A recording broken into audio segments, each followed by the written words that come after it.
함께 찬송가 288장 보시면서 새벽 예배 시작합니다.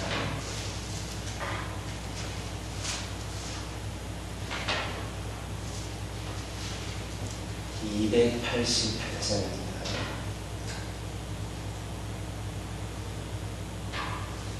예수를 나의 구주 삼고 성령과 피로써 거듭나니 이 세상에서 내 영혼이 하늘의 영광 누리도다.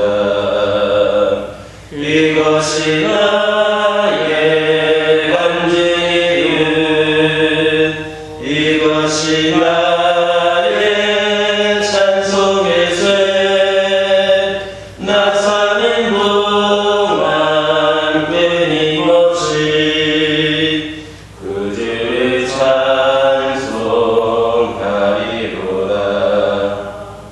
온전히 주께 맡긴 내 영 사랑의 음성을 듣는 중에 천사들 왕래하는 것과 하늘의 영광 보리로다.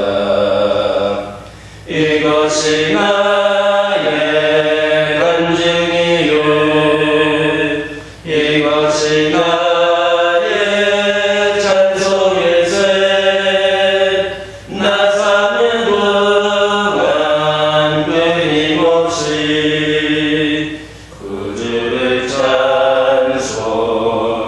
찬송하리로다. 주 안에 기쁨 누림으로 마음을 평안히 잔잔하니 세상과 나님 간 곳 없고 구속한 주만 보이도다. 이것이 나의 간증이요 이것이 나의 찬송의 쇠. 나 사는 동안 끊임없이 구주를 찬송. 1절과 3절입니다. 예수를 나의 구주 삼고 성령과 피로써 거듭나니 이 세상에서 내 영혼이 하늘의 영광 누리도다. 이것이 나의 간증이요 이것이 나의 찬송의 쇠. 나 사는 동안 끊임없이 구주를 찬송하리로다. 주 안에 기쁨 누림으로 마음의 평안이 잔잔하니 세상과 나님 간 곳 없고 구속한 주만 보이도다. 이것이 나의 간증이요 이것이 나의 찬송의 쇠. 나 사는 동안 끊임없이 구주를 찬송하리로다. 아멘. 사도신경으로 신앙 고백하십니다. 전능하사 천지를 만드신 하나님 아버지를 내가 믿사오며 그 외아들 우리 주 예수 그리스도를 믿사오니 이는 이는 성령으로 잉태하사 동정녀 마리아께 낳으시고 본디오 빌라도에게 고난을 받으사 십자가에 못 박혀 죽으시고 장사한 지 사흘 만에 죽은 자 가운데에서 다시 살아나시며 하늘에 오르사 전능하신 하나님 우편에 앉아 계시다가 저리로서 산자와 죽은 자를 심판하러 오시리라. 성령을 믿사오며 거룩한 공예와 정도가 서로 교통하는 것과 죄를 사하여 주시는 것과 몸이 다시 사는 것과 영원히 사는 것을 믿사옵나이다. 아멘. 출애굽기 10장 1절에서 3절입니다. 출애굽기 10장 1절에서 3절에 있는 말씀입니다. 저와 여러분들이 한 줄씩 교독합니다. 여호와께서 모세에게 이르시되 바로에게로 들어가라. 내가 그의 마음과 그의 신하들의 마음을 완강하게 하는 나의 표징을 그들 중에 보이기 위함이며 내가 계속해서 행하는 곧 내가 그 가운데에서 행한 그 수고를 내 아들과 내 자손이 주에 전하기 위함이라. 내가 여호와의 이름을 알리라. 읽겠습니다. 모세와 아론이 바로에게 들어가서 그에게 이르되 히브리 사람의 하나님 여호와께서 말씀하시기를 내가 어느 때까지 내 앞에 겸비하지 아니하겠느냐. 내 백성을 보내라. 그들이 나를 섬길 것이다. 할렐루야. 오늘부터 3일 동안에 걸쳐서 살펴보게 될 말씀은 이스라엘의 그 출애굽을 위하여서 하나님께서 애굽에 행하신 8번째 제안인 메뚜기 제안을 소개하고 있습니다. 7번째 제안인 우박 제안은 비록 식물들에게까지 해를 미치기는 하였지만 밀과 보리 등은 아직 나지 않았었기 때문에 보존될 수가 있었습니다. 그리고 그런 것들은 애굽왕 바로의 마음을 완악하게 하는 원인 중에 하나로 작용을 하게 됩니다. 이에 하나님께서는 메뚜기떼를 보내셔서 애굽에 남아있는 모든 식물들을 다 썰어버리심으로 바로의 의지하는 말을 꺾어버리고자 이렇게 하셨던 겁니다. 한편 다음 시간에 살펴볼 내용이지만 바로는 신하들의 진언으로 말미암아 모세에게 조건부적인 협상을 제시합니다. 하지만 그것은 이스라엘이 하나님이 택하신 백성이다라고 하는 그 사실보다는 자신의 종, 즉 바로의 종이라고 하는 착각에 집착한 나머지 지금까지 내려진 일련의 제안들의 근본적인 원인조차도 파악하고 있지 못한 그런 것으로서 끝내는 메뚜기 제안을 자초하고 말았습니다. 여기에서 우리는 하나님의 무서운 제안을 거듭 체험하면서도 자신의 욕심에 사로잡혀서 끝까지 하나님의 말씀을 거부함으로써 끝내는 멸망에 처해지게 되는 하나님을 알지 못하는 완악하고 어리석은 그 인간의 실상을 목도할 수 있습니다. 1절에서 2절을 보면 하나님께서 바로의 마음을 완강하게 하신 이유가 나오고 있습니다. 그 첫째는 하나님의 표징을 애굽에 보이기 위함이었습니다. 그리고 둘째는 이스라엘 백성들로 하여금 하나님께서 이스라엘을 구원하기 위해 당신이 애굽 가운데 행한 표징을 자손에게 전하게 하기 위함이었습니다. 그렇다면 하나님께서는 무엇 때문에 당신이 이스라엘을 구원하시기 위하여서 행하신 모든 역사를 이스라엘 백성들이 자손들에게 전하기를 원하셨는가? 그것은 이스라엘 자손들이 하나님께서 얼마나 크고 위대하신 분이신가를 깨달아 알므로 인하여서 영원토록 하나님의 백성으로 남도록 하기 위해서였습니다. 어느 정도 하나님 믿다가 하나님을 모르는 자들로 생겨나서 불신하는 이스라엘 백성들이 하는 것이 아니라 아주 오랜 시간 동안의 끝까지 하나님의 자녀로서 남기를 원하셨기 때문이었습니다. 실로 하나님께서 이스라엘을 위해서 행하신 이 놀라운 일들은 훗날이 이스라엘로 하여금 하나님을 신실하게 섬기도록 하는 근거가 되었을 뿐만이 아니라 하나님을 떠나서 범죄하였을 때에도 하나님께로 돌아가게 하는 중대한 동기를 제공하기도 하였습니다. 이처럼 하나님께서 행하신 구원의 역사를 자녀들에게 전할 때에, 내가 경험한 하나님의 은혜를 자녀들에게 전할 때에 그 자녀들은 그것을 근거로 하여서 하나님을 떠나지 않게 되며, 혹시라도 떠나게 된다 할지라도 그 말씀을 기억하는 날에는 다시 하나님께로 돌아오게 되어 있습니다. 그러므로 하나님의 구원의 역사를 자녀들에게 전하는 것은 부모된 성도들이 마땅히 행해야 될 의무일 뿐만이 아니라 그 자녀를 위하여서 할 수 있는 가장 가치 있는 일인 것입니다. 한번 여러분들 생각해 보시기 바랍니다. 우리가 자녀들에게 남겨줄 수 있는 것이 무엇이겠습니까? 혹 재산을 남겨준다면 그들은 게으르게 될 수도 있습니다. 혹 지식을 더하여 준다면 교만하게 될 수도 있습니다. 혹 기술을 가르쳐 준다면 일평생 먹고 사는 데는 유익하겠지만 그것 역시도 그의 삶을 완전하게 보장해 주지는 못합니다. 그러나 우리가 구원의 역사를 전하는 것은, 우리가 받은 은혜를 전하는 것은 다릅니다. 그것은 이 땅에서의 삶뿐만이 아니라 영원한 생명을 보장해 주는 것이기 때문입니다.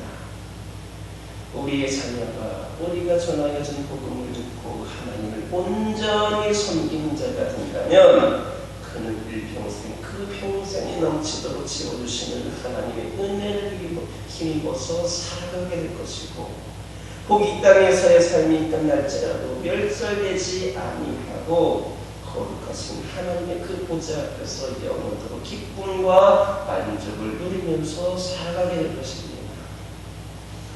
결코 이 귀한 하나님의 선물을 무가치하게 여겨서는 안 됩니다.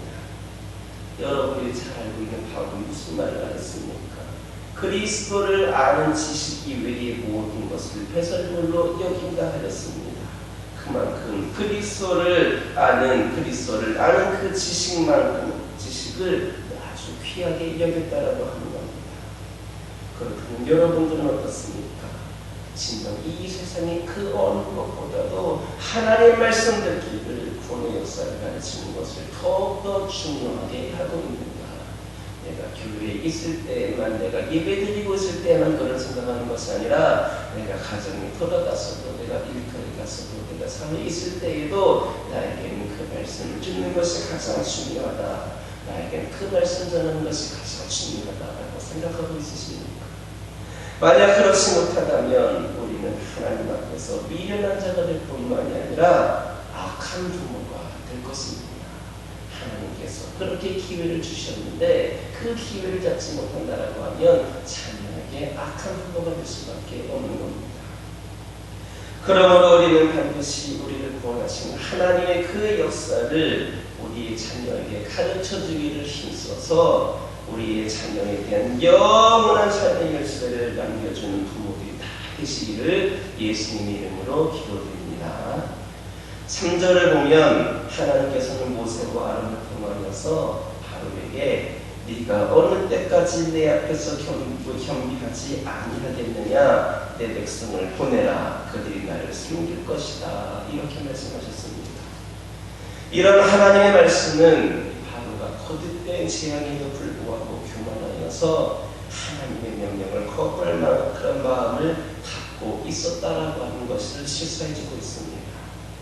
즉 여러분들이 그동안 들었던 것처럼 이미 7차례나 이스라엘 백성들을 보내라고 하는 하나님의 명령을 거부함으로 인하여서 재앙을 계속해서 당했지만 아직도 자신이 세계 최강대국의 지도자라고 하는 교만한 그런 교만과 막대한 노동력을 제공하고자 하는 그 노동력을 잃지 않으려고 하는 욕심을 버리지 못하고 계속해서 이스라엘 백성들을 속박하고 있었던 겁니다. 그의 교만, 그의 욕심이 결국 그를 내버려 두지는 않았습니다. 그 결과 바로는 다시 한번 커다란 재앙을 당하게 되고 끝내는 장자 재앙이라고 하는 무서운 심판에까지 이르게 됩니다. 이러한 사실은 악인이 멸망하는 것은 하나님의 자비가 부족하기 때문이 아니라 오직 악인 자신이 끝까지 교만과 욕심을 버리지 못하고 그 죄에서 돌이키지 않기 때문임을 보여주고 있습니다. 하나님께서는 계속해서 기회를 주시는데 자비하시기 때문에 기회를 주고 계시는데 그래도 그는 교만과 욕심을 버리지 못하고 바로 그 죄에서 돌이키지 않고 있기 때문에 계속해서 이 재앙을 주고 있는 것입니다. 생각해 보시기 바랍니다. 하나님은 바로를 그 10가지 재앙을 내린 동안에 죽이지를 않으셨습니다. 그렇게 큰 죄를 지었고 불순종했다라면 죽여야만 하는데 끝까지 그 바로에게 기회를 주시고자 하셨던 것이 하나님이셨던 겁니다. 10가지 재앙의 고통을 당하기는 하였지만 계속해서 기회를 주고 계셨던 겁니다.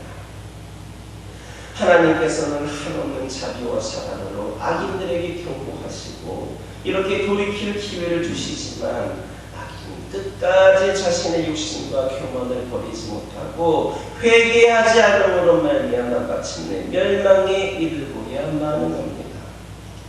여러분들 노아 시대를 한번 보시기 바랍니다. 하나님께서는 사람을 지으신 것을 한탄하신 만큼 극도로 타락한 당시 사람들을 위해 심판을 경고하셨습니다. 120년 동안이나 기다리면서 그 심판을 유보하셨습니다. 그러나 교만과 욕심으로 가득 찼던 당시 사람들은 한 사람도 회개하지 않음으로써 노아를 제외하고는 멸망하고 말았습니다. 또 예수님의 포도원의 비유에 나오는 악한 일꾼들을 한번 생각해 보시기 바랍니다. 그들은 포도원을 차지하려고 하는 욕심으로 주인이 보낸 종들을 때리고 돌로 치며 심지어는 죽이기까지 하였습니다. 그러나 주인은 그 일을 참고 자비를 계속해서 베풀어서 더 많은 종들을 보냅니다. 그래도 일꾼들의 태도는 변함이 없자 마침내 그 주인은 자기 아들까지도 보냈습니다. 그들이 이번에는 변화가 있었습니까? 아닙니다. 그들은 오히려 그 상속자를 죽이면 포도원이 자기 자신들의 차지가 될 줄 알고 그 아들마저도 죽였습니다. 그 결과 주인의 자비와 인내를 멸시한 그들은 나를 절대고 말았습니다. 이것이 바로 악인들의 모습입니다. 끊임없는 하나님의 자비와 사랑에도 불구하고 결코 그 교만과 욕심을 버리지 않는, 그래서 계속해서 악행을 더해가다가 마침내 멸망에 이르고야 마는 것이 바로 악인들인 것입니다. 그러므로 그 누구도 이 악인들의 멸망을 보면서 하나님은 무자비하시다라고 원망해서는 안 됩니다. 만약 하나님께서 자비를 베풀지 않으셨다면 과연 이 땅에서 살아남을 수 있는 자가 어디 있겠습니까? 저도 그렇고 여러분들도 그렇고 하나님의 자비가 없었다면 어떻게 이 자리에 있을 수가 있었겠습니까? 예레미야가 3장 22절 보면 이런 말씀이 있습니다. 여호와의 인자와 긍휼이 무궁하심으로 우리가 진멸되지 아니하니이다. 이처럼 하나님의 자비와 사랑은 끝이 없습니다. 단지 인간들이 한없이 완악하고 미련할 뿐입니다. 우리가 부족할 뿐입니다. 우리가 그런 존재들입니다. 그러므로 우리 성도들은 악인들의 멸망을 보면서 오히려 그 악인들 가운데에서 멸망할 수밖에 없었던 우리를 구원하여 주신 하나님께 영광과 찬송을 돌려드려야 하겠습니다. 하나님께서 이 세상의 모든 악인들보다 특별하신 사랑으로 우리를 사랑하지 않으셨다라고 하면, 그래서 강권적으로 우리를 돌이키게 하지 않으셨다라면 우리는 결코 그 악인들과 함께 당해야 할 그 영원한 멸망을 피할 수가 없었을 것입니다. 악인들을 향한 하나님의 사랑이 부족하기 때문에 그들이 멸망하는 것이 아닙니다. 다만 우리를 더 특별히 사랑하셨기 때문에 우리가 구원받을 수 있었다라고 하는 것을 기억하시기를 예수님 이름으로 기도드립니다. 3절에서 모세와 아론은 바로에게 이스라엘 백성들을 보내라 라고 한 하나님의 명령을 다시 한번 전달하고 있습니다. 그런데 이 명령은 이미 7차례나 걸쳐서 그렇게 반복되었으나 바로에 대해서 거절되었고 또 앞으로도 계속해서 거절할 것이라는 사실을 모세는 알고 있었습니다. 이미 7번이나 똑같은 말을 전했던 모세, 앞으로도 그 똑같은 말 전하면 거절할 것이다 라고 알고 있었습니다. 따라서 여러분들은 어떻게 생각하십니까? 내가 모세라면 적어도 한두 번쯤은 이렇게 생각했을 것 같습니다. 이 말씀, 하나님, 이 말씀 전에도 소용이 없습니다. 아마 이렇게 말할 수 있었을 것 같습니다. 아니면 하나님, 이렇게 말해도 잘 안 되니까 다르게 말씀해 주십시오. 이렇게 또 말씀드릴 수도 있었을지 모르겠습니다. 그러나 모세는 결코 그렇게 하지를 않았습니다. 모세는 오직 하나님의 명령을 7번이고 8번이고 간에, 그리고 그것이 바로에게 거부되든 수용되든 간에 그대로 전달할 뿐이었습니다. 왜냐하면 그것이 모세에게 맡겨진 사명이었기 때문입니다. 이와 같이 사명을 맡은 자는 그 결과와 관계없이 자신에게 맡겨진 사명을 그냥 끝까지 충성되이 수행해야만 하는 겁니다. 하나님께서는 결코 사명자에게 그 결과를 책임지라고 말씀하지 않으십니다. 사명자는 단지 하나님께서 가라고 하는 것까지 가서 행하라고 하는 것을 행하고 멈추라고 하는 그 순간에 그냥 멈추면 되는 겁니다. 일의 결과를 내가 예측하여서 자신에게 맡겨진 사명을 소홀히 한다면 그것은 하나님을 거역하는 커다란 범죄가 되는 겁니다. 에스겔 3장 16절에서 21절에 나타난 에스겔의 경고를 주목하시기 바랍니다. 하나님께서는 에스겔을 이스라엘 족속의 파수꾼으로 세우시고 하나님의 경고를 이스라엘 백성들에게 전달해야 할 사명을 맡기셨습니다. 그리고 그에게 경고하시기를 만약 악인에게 하나님의 경고의 메시지를 전달하였는데도 그가 범죄하여 죽는다면 에스겔에게는 아무 책임도 없겠지만, 만약 에스겔이 하나님의 경고를 전달하지 않아서 그가 범죄하여 죽는다면 그 책임을 에스겔에게 묻겠다 말씀하셨습니다. 사명자는 우리에게 맡겨진 사명에만 그냥 충실하면 되는 겁니다. 그 결과는 오직 하나님께 속한 겁니다. 내가 전도해도 그가 받아들이지 않는다면 그건 나의 잘못이 아니라 그 결과는 하나님이 그냥 뜻하시는 대로 되는 겁니다. 그거에 대한 책임이 나에게 지어지는 것이 아닙니다. 내가 전하지 않았을 때에는 그 책임은 나에게 주어지게 되어 있습니다. 하나님께서는 사명자가 행한 일의 결과가 나쁘기 때문에 그를 책망하시는 분이 아니라 그 사명을 충실하게 감당하지 않았기 때문에 책망하시는 분이십니다. 그렇다면 하나님께서 오늘날 우리에게 맡기신 사명은 무엇이겠습니까? 그것은 모든 족속으로 제자를 삼으라는 겁니다. 땅끝까지 이르러 예수님의 증인이 되는 것이며 때를 얻든지 못 얻든지 하나님의 말씀을 전파하는 겁니다. 상황이 어떠하든지 간에 나에게 주어진 상황 가운데 우리 주님의 사랑을 전하는 것입니다. 그런데 우리의 모습은 어떻습니까? 전하기도 전에 미리 포기하고 있습니다.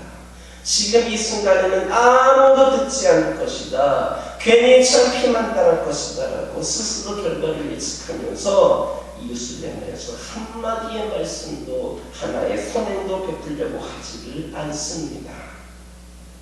이것은 역사를 주관하시는 하나님의 권한에 대한 월권 행위이며 동시에 자신에게 맡겨진 직무를 유기하는 행위입니다. 하나님께서는 결코 우리의 이런 태만을 가볍게 여기지 않으실 겁니다. 그러므로 이제 일어나 하나님의 말씀을 전파할 수 있는 저희들 되기를 원합니다. 물론 주어진 상황들이, 지금 펼쳐지는 상황들이 쉬운 것은 아닙니다. 꼭 그들에게 직접 다가가서야만 복음을 전할 수 있는 것도 아닙니다. 그 한 영혼을 위해 기도하는 것도, 그 한 영혼을 위하여서 무언가를 때로는 간접적으로 전달하는 것도, 그 외에 여러 가지 모습으로도 우리는 그리스도의 사랑을 끊임없이 베풀 수가 있습니다. 그들의 필요도 우리가 공급하여 줄 수가 있습니다. 여기까지가 우리의 책임입니다. 우리에게 건강이 주어져 있을 때에, 우리에게 조금 더 나은 형편이 있을 때에, 우리가 하나님이 일할 수 있는 그런 체력이 있을 때에 끝까지 사랑을 전하는 것, 주님의 사랑을 전하는 것, 그것까지 것까지가 우리의 책임입니다. 우리가 하나님 말씀을 가감없이 그대로 전하기만 한다면 그 결과는 그가 받아들이든 안 받아들이든 그 결과는 하나님께서 책임지실 것입니다. 그리고 그 결과와 상관없이 우리는 착하고 충성된 종이다라고 하는 칭찬을 얻게 될 것임을 믿는 저와 여러분 되기를 예수님 이름으로 기도드립니다. 기도하겠습니다. 사랑의 하나님 감사합니다. 오늘도 저희들에게 귀한 말씀을 허락하여 주시고 이 시간 말씀 가운데에 저희들이 또한 깨달음 주시는 은혜에 감사를 드립니다. 아버지 하나님, 이 시간 기도드리기를 원합니다. 이 시간 기도드리기를 원하는 것은 아버지 부모된 저희들로서 우리 자녀들에게 하나님의 구원의 역사를 복음을 또한 저희들이 받은 은혜와 사랑을 자녀들에게 잘 가르치고 아버지 그 자녀들에게 영원한 삶의 열쇠를 남겨줄 수 있는 부모들 될 수 있도록 인도하여 주시옵소서. 아버지 하나님, 기도드리기를 소망합니다. 아버지 하나님, 저희들이 시간 기도하기를 원하는 것은 우리 하나님께서 아버지 하나님 그 아기들을 향한 하나님의 사랑이 부족하기 때문에 그들을 멸망한 것이 아니라 다만 저희들을 더욱더 특별히 사랑하셨기 때문에 저희가 구원받을 수 있었다고 하는 것을 기억하는 저희들 되기를 원합니다. 그 사랑에 더욱더 감사함의 영광을 드릴 수 있도록 인도하여 주시옵소서. 아버지 하나님, 이 시간 기도드리기를 소망합니다. 특별히 저희들 오늘의 수많은 상황과 형편 가운데에 아버지 많은 핑계거리들 가운데에 주의 사랑을 수많은 영혼들에게 전하는 것을 소홀히 하고 있습니다. 그러나 아버지 하나님, 저희들 끝까지 주의를 충성되기를 원합니다. 오늘날 이런 시기에 우리가 복음을 전한다면, 주의 사랑을 전한다면 아무도 듣지 않을 것이다. 창피만 당할 것이다. 면박당할 것이다. 다들 싫어할 것이다. 오히려 전도에 방해될 것이다 라고 말하면서 우리 먼저 미리 예측하며 판단하지 않게 하여 주시옵소서. 저희들 아버지 하나님 말씀을 전하는 것까지가 저희들의 책임임을 깨닫게 하여 주시고 그 결과는 하나님께서 책임져 주신다라고 하는 것을 믿을 수 있도록 인도하여 주시며 이로 인하여서 저희들 착하고 충성된 종으로 아버지 하나님께 인정받는 자들 되게 하여 주시옵소서. 가정을 위하여 기도하기를 원합니다. 아버지 하나님께서 가신 가정들을 기억하여 주시고 축복하여 주시옵소서. 아버지 하나님, 가정의 기도 제목에 응답하여 주시며 필요를 공급하여 주시며 특히 어느 때보다도 주님의 사랑과 은혜가 더 간절한 우리 오늘의 이 가정들에게 하나님께서 한없이 사랑으로 함께하여 주시고 늘 하나님께서 동행하여 주시어서 지치거나 힘들거나 넘어지지 않도록 우리 가정들을 눈동자같이 지켜 주시옵소서. 아버지 하나님의 눈을 더욱더 깊이 묵상하며 기도하며 아버지 하나님, 이런 시국을 잘 감당할 수 있는 우리 믿음의 가정들 되게 하여 주시옵소서.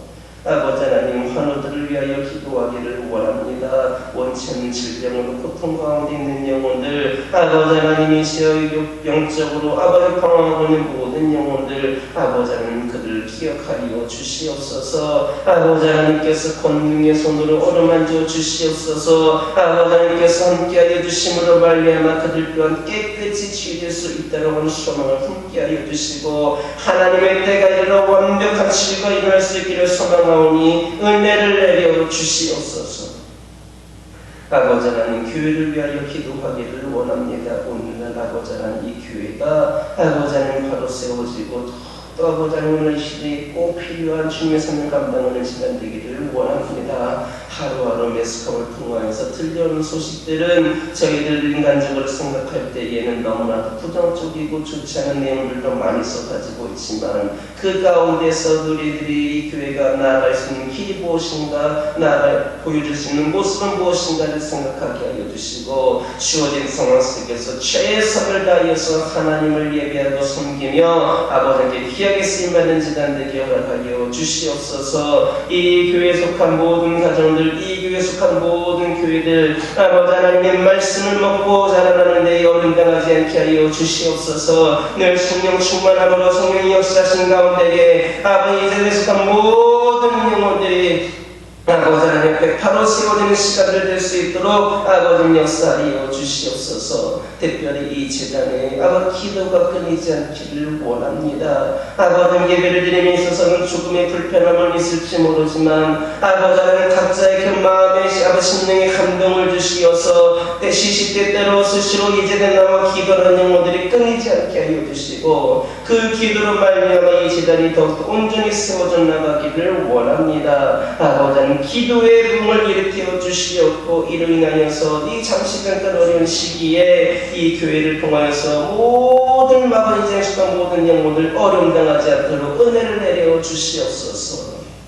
아버지 하나님 기도드리기를 소망합니다. 코로나19라고 하는 이 상황이 아버지는 취하게 아버지 상황에 면하게 아버지 이르게 되었습니다. 아버지 하나님 이 가운데에서도 저희들이 아버지께서 주신 그 지혜로 말미암아 최선의 예배를 올려드릴 수 있기를 소망합니다. 아버지 하나님께서 함께하여 주시옵소서. 특별히 예배를 드리기를 소망하는 모든 영혼들에게 아버지 하나님께서 더 축복의 은혜를 더욱더 내려주시고 그들을 안전으로 지켜주시며 늘 생명이 은혜와 충만이 아버지 가득하기를 소망합니다. 인도하여 주옵소서.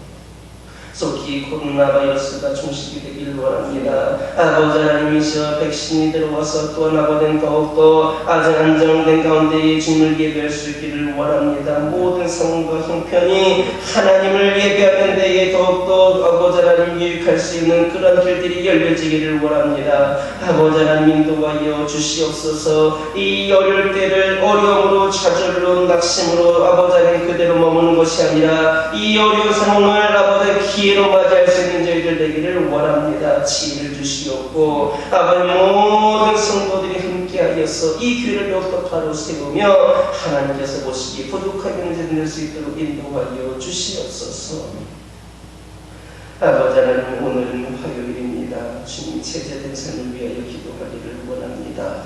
오늘날 특별히 어린 시기에 주님의 진정한 제자들이 많이 필요할 때입니다. 아버지 세상에 나아가서 제자된 삶을 통하여서 아버지의 수많은 영혼들을 주님의 직자로 이끌어갈 수 있기를 소망합니다. 수많은 영혼들에게 손가락질 당하는 아버지는 주의 자녀들이 아니라 그들에게 빛과 소금의 역할을 감당하는 제자들이 되기를 소망합니다. 저희들 더욱더 말씀과 기도로 준비되게 하여 주시고 늘 주님을 경험하게 하여 주시며 영적으로 더욱더 변화를 체험할 수 있는 은혜를 내려 주시옵소서.